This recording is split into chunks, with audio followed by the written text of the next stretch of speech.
Teraz si ukážeme koncept presmerovania. Pochopenie presmerovania je veľmi dôležité do budúcna, keď budeme chcieť pracovať s Linuxom, takisto v tomto kurze, takže dávaj pozor.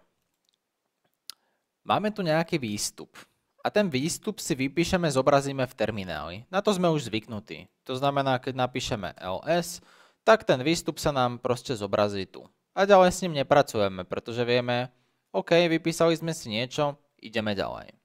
Teraz si ale ukážeme, že tento výstup dokážeme uložiť do nejakého súboru a potom s tým vlastne ďalej pracovať. Nezobrazíme si to teda tým pádom na termináli. Aby sme si ukázali možno presmerovanie na tom najjednoduchšom príkaze, tak sa ho naučíme. Volá sa echo a echo vypisuje text na terminál. Poďme si to vyskúšať. Príklad echo ahoj. Skúsime si napísať echo ahoj. Čo to robí? Presne to, čo sme predpokladali. Ahoj sa nám vypíše na terminál. A môžeme napísať nielen jedno slovo, ale aj celú vetu. Skúsime to. Ahoj, mám sa fajn. Enter. Ahoj, mám sa fajn. Vidíš, vypísali sme si celú vetu na terminál. A teraz si ukážeme, ako presmerovať výstup do súboru. Presmerovať výstup do súboru. Výstupom chápeme to, čo sa nám vypíše na termináli. A to, čo sa nám vypíše na termináli, chceme uložiť do nejakého súboru. Teraz to nemáme v žiadnom súbore, je to proste napísané na termináli a to je všetko. Takže, napíšme do terminálu pomocou príkazu echo tvoje obľúbené jedlo. Moje obľúbené jedlo je hamburger. Enter. Máme tu hamburger. V zložke copy vytvor súbor pozdrav txt. To znamená, bola to nejaká zahrievačka. A teraz ideme do copy a máme vytvoriť súbor pozdrav txt. OK. cd, copy. Vytvorme súbor pozdrav txt. Takže touch, pozdrav txt, ls, pozdrav txt, áno, si tu. Super, použili sme príkaz touch. Do súboru zapíš nejaký pozdrav. OK, do súboru zapíš nejaký pozdrav. To sme sa ešte neučili, že nie. Áno, to sme sa ešte neučili, ideme si to vyskúšať teraz spoločne. Na ten pozdrav, aby sme pozdrav zapísali do toho súboru, tak potrebujeme niečo ako presmerovanie.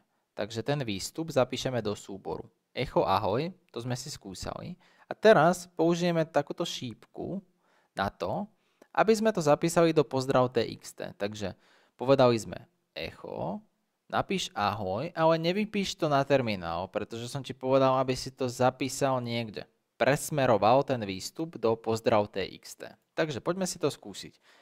Echo ahoj, napíše sa nám ahoj sem, že jo. Teraz skúsime echo ahoj, dáme tu šípku a dáme pozdrav txt. A teraz keď si dáme get pozdrav txt, tak vidíme, že tam už je ten ahoj. A keď sme tento celý príkaz napísali, tak pod tým žiadny ahoj nie je, pretože sme mu povedali jasne, nevypisuj to na terminál, ale ulož ten výstup a ulož ho do nejakého súboru. Takže, ak súbor neexistuje, vytvorí ho. Keby sme nevytvárali pozdrav txt, tak by sa nám ten súbor vytvoril. Napríklad echo, hamburger, jedlo txt. Keby sme si dali ls, tak by tam bolo to jedlo txt. Vidíš, súbor neexistoval, on ho proste vytvoril. Ak súbor existuje, tak ho prepíše. Takže keby sme tam mali pozdrav txt, ja by som tam napísal echo zdar, pozdrav txt a dal by som si pozdrav, tak by sa tam prepísal a bol by tam ten zdar. Pretože čo on robí? On má jasnú inštrukciu. Linux, prosím ťa, napíš tento zdar do tohto súboru. Hej. To je všetko, čo vlastne on chce, takže on ho prepíše tým pádom. Hej. Takže keď zvolíme presmerovanie, túto znak väčší, tak sa nám tam proste zapíše. A tým pádom prepíšeme ten pôvodný súbor. Vidíš, že najprv v pozdrav txt sme mali ahoj a teraz v pozdrav txt máme zdar. A poznáme ešte jedno presmerovanie. To sú vlastne dve tieto ostré závorky alebo dva znaky väčšie.